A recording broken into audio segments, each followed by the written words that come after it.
सभी वल्लभीय वैष्णवों को जय श्री कृष्ण। आप सभी वैष्णवों का हमारे इस चैनल पे हार्दिक स्वागत है। वैष्णवों, आज के हमारे सत्संग में हम चाचा हरिवंश जी के वार्ता प्रसंगों में से वार्ता 4, 5, 6 और 7 का श्रवण करेंगे, जिसमें वार्ता प्रसंग 4 में श्री गुसाई जी चाचा हरिवंश जी की सराहना कैसे करते हैं वो प्रसंग है।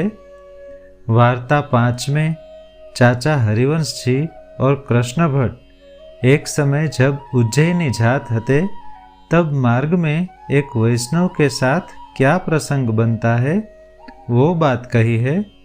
और वार्ता प्रसंग 6 में श्री गुसाई जी और चाचा हरिवंश जी एक बार रात्रि को भगवत वार्ता करत हते तब का प्रसंग है। और वार्ता प्रसंग 7 में बताया गया है कि जब वैष्णव श्री ठाकुर जी की बाल भाव से सेवा करे तब क्या सावधानी रखनी चाहिए। तो चलिए इन सभी प्रसंगों का आज के हमारे सत्संग में हम रसपान करते हैं। श्री वल्लभाधीश की जय।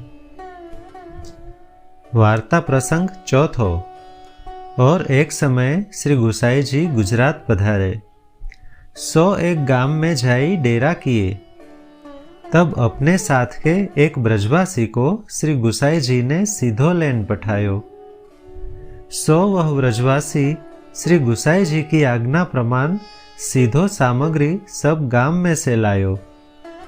तब वह ब्रजवासी ने श्री गुसाई जी से विनती करी, जो महाराज या गाम में एक वैष्णव नाही। तब वह ब्रजवासी को श्री गुसाई जी वह समय श्री मुक्ते ये वचन कहे, जो या मार्ग हरिवंश जी कभू आए न होंगे। जो हरिवंश जी या मार्ग कभू आवते तो कोई एक तो वैष्णव होतो। वे चाचा हरिवंश जी ऐसे भगवदीय हते, जो जहाँ मार्ग होय के परदेश जाते तहाँ गाम गाम प्रति वैष्णव करत जाते। सो श्री गुसाई जी या भांति हरिवंश जी की सराहना अपने श्रीमुख सो करत हते। वार्ता प्रसंग 5।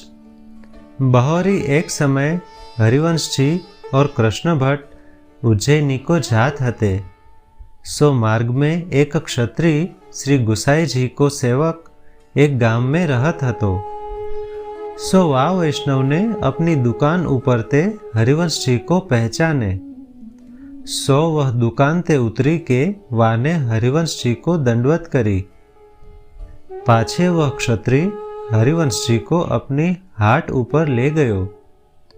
तब हरिवंश जी को बैठारी के विनती करी, जो हरिवंश जी जल लेहुगे। तब हरिवंश जी ने अपनी कसेड़ी दीनी। सो वा क्षत्रिय ने हरिवंश जी की कसेड़ी तो रहन दीनी और वह अपनी कसेड़ी भरी लायो। ताही कसेड़ी सो हरिवंश जी ने जल लियो। पाछे हरिवंश जी जल लेके उठी चले।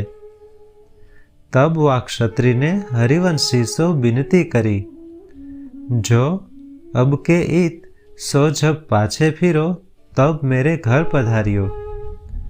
तब हरिवंश जी वा क्षत्रिय सो कहे, जो या मार्ग आवेंगे तो तेरे घर आवेंगे। यह वा क्षत्रिय सो कही के हरिवंश जी आगे को चले। तब मार्ग में कृष्ण भट्ट ने हरिवंश जी सो कही, जो हरिवंश जी या क्षत्रिय को कछु आचार तो दिसत नाही। ताते तुम या की कसेड़ी सो जल क्यों लियो। तब हरिवंश जी कृष्ण भट्ट सो कहे, जो मोको तो या क्षत्रिय के आचरण की तो सुधी नाही। परी यह क्षत्रिय श्री गुसाई जी के पास नाम सुनवे को बैठ्यो हतो। तब हो मैं वा समय श्री गुसाई जी के पास बैठ्यो हतो। सो समय मोको सुधी में आई गयो। तासो हो वाकी दुकान पर बैठी के वाकी कसेड़ी सो जल पियो। सो हरिवंश जी को वैष्णवन में या प्रकार सर्वात्म भाव सिद्ध भयो है। ताते उनको वैष्णवन में सरल भाव है। सो कृष्ण भट्ट यह बात समझे ताते चुप करी रहे। पाछे कहते एक दिन पाछे हरिवंश जी उज्जैनी सो फिरे। तब वह गाम आए। पाछे हरिवंश जी वह क्षत्रिय की दुकान पर गए। तब वह क्षत्रिय बहुत आदर करी हरिवंश जी को अति आनंद सो अपने घर पधराई, आछी भाती सीधा दे हरिवंश जी सो रसोई करवाई। सो हरिवंश जी वाके घर रसोई करी श्री ठाकुर जी को भोग समर्पी, समयानुसार भोग सराय के हरिवंश जी प्रसाद लियो। पाछे रात्रि भई।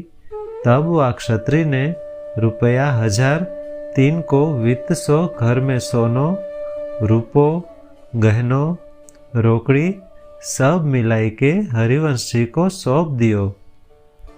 जो यह तो श्री गुसाई जी पास ले जाइयो, मेरे तो यहाँ थोड़े ही में चलियो जाते। याते धनी की वस्तु धनी के पास पहुँचे तो भली बात है। सो हरिवंश जी वह वस्तु ले श्री गुसाई जी पास श्री गोकुल आए। सो सर्व मंगाई श्री गुसाई जी आगे वह क्षत्रिय की दंडवत करी, प्रभुन की दृष्टि पथ करवाई के हरिवंश जी ने वह सर्व वस्तु भंडारी को सौंपी। सो वह क्षत्रिय वैष्णव ऐसो सर्वात्म भाववंत हतो। वार्ता प्रसंग 6। और एक समय श्री गुसाई जी रात्रि को लघु बाधा करीवे को चौक में आए। तहाँ हरिवंश जी चौक में ठाड़े हते। सो श्री गुसाई जी हरिवंश जी सो वार्ता करन लागे। सो वार्ता करत दोऊ जन देहानुसंधान भूले। ऐसी अनिर्वचनीय वार्ता चली जो कछु देह की स्फूर्ति न रही। ता समय श्री गुसाई जी के श्री हस्त में बड़ी झारी हती। ताको भार श्री गुसाई जी ने न जान्यो और हरिवंश जी को हु स्फूर्ति इतनी न रही जो प्रभुन के श्री हस्त में स्ते झारी को लेऊ। ऐसे वार्ता करत रसावेश दोऊ जने भये जो देहानुसंधान भूले। और रात्रि दिन गर्मी के हते। पाछे खवास ने आई के श्री गुसाई जी को विनती करी, जो महाराज उठीवे को समय भयो है। तब श्री गुसाई जी तो वहां ते उठे। पाछे देह कृत्य करी, तेल लगाई, स्नान करी के श्री गुसाई जी तो मंदिर में पधारे। सो सब कार्य वार्ता के आवेश में ही प्रभु निकासे। और हरिवंश जी को तो वार्ता के आवेश में 3 दिन पर्यंत देहानुसंधान न रहियो। वार्ता प्रसंग 7। और एक दिन हरिवंश जी स्नान करी श्री गिरिराज ऊपर मंदिर में जाई मंदिर आगे ठाड़े रहे। तब हरिवंश जी देखे तो श्रीनाथ जी भर निंद्रा में पोढ़े हते। तब शंखनाद को समय हतो, परी हरिवंश जी शंखनाद करीवे न दीने। सो भीतरिया सर्व ठाड़े रहे। इतने ही श्री गुसाई जी स्नान करी के पर्वत ऊपर मंदिर में पधारे। तब श्री गुसाई जी ने भीतरियात सो पूछी, जो शंखनाद काहे न किए। तब भीतरियान श्री गुसाई जी सो विनती करी, जो महाराज हम तो शंखनाद करावत हते, परी हमको हरिवंश जी बरजे, ताते हम सगरे ठाड़े होई रहे हैं। तब श्री गुसाई जी पूछे, जो हरिवंश जी अब लो शंखनाद क्यों न करत दीनो।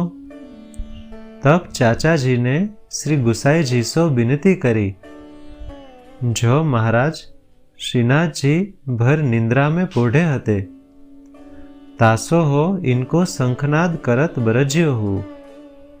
तब श्री गुसाई जी हरिवंश जी के वचन सुनी के चुप करी रहे। पाछे श्री गुसाई जी आपू शंखनाद करवाई मंगल भोग समर्पी के बाहर आई बिराजे।